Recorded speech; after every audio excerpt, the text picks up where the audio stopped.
Bugun sizlarga hech narsadan qo'rqmaydigan smartfonni ko'rsataman. Bu kechagina yangi chiqqan Honor X9D smartfoni. U IP69 ga himoya standarti bilan himoyalangan. Urilishdan, suvdan, jangdan va issiqdan qo'rqmaydi. Keling, ishlab chiqaruvchi kafolatini sinab ko'ramiz va smartfonni qisqa obzor qilamiz. Do'stlar, mana bo'yim 185 cm, smartfonni o'rtacha 2,5 metr balandlikdan keramik plitaga hozir tashlaymiz.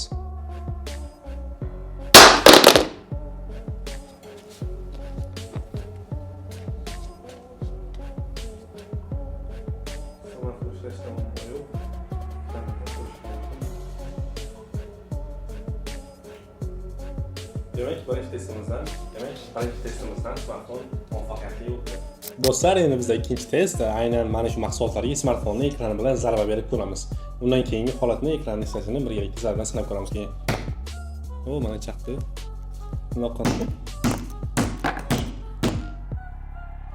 kamerani yaqinroq olib keling.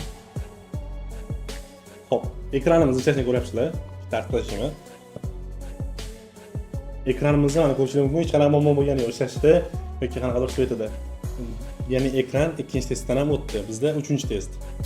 Uchinchi test smartfonni aynan mana shu sudga 1 daqiqa mobaynida ushlab turamiz. Tayyor bo'lsangiz 3, 2 va 1. Vaqt ketdi. Pastga tushib ketdi.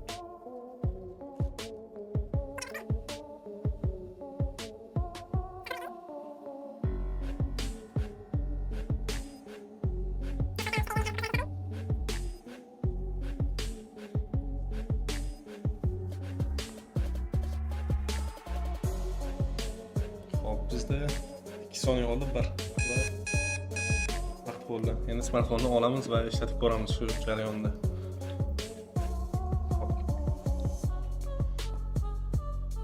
Ko'rishingiz mumkin, hech qanaqa muammosiz smartfon ekrani yondi.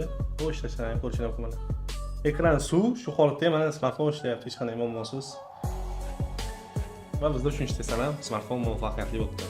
Smartfonni yana bir ahamiyatli jihatda aynan X9D smartfonimizda 8300 mAh katta batareya bor. Bu degani 3 kungacha smartfondan bemalol foydalanishingiz mumkin. Biz sizga smartfonni qisqagina obzor va sinovlardan o'tkazdik. To'liq obzori va xarakteristikalari bilan tanishish uchun bizni YouTube kanalimizga o'ting va X9D smartfonimizni batafsil obzori bilan tanishib chiqishingiz mumkin.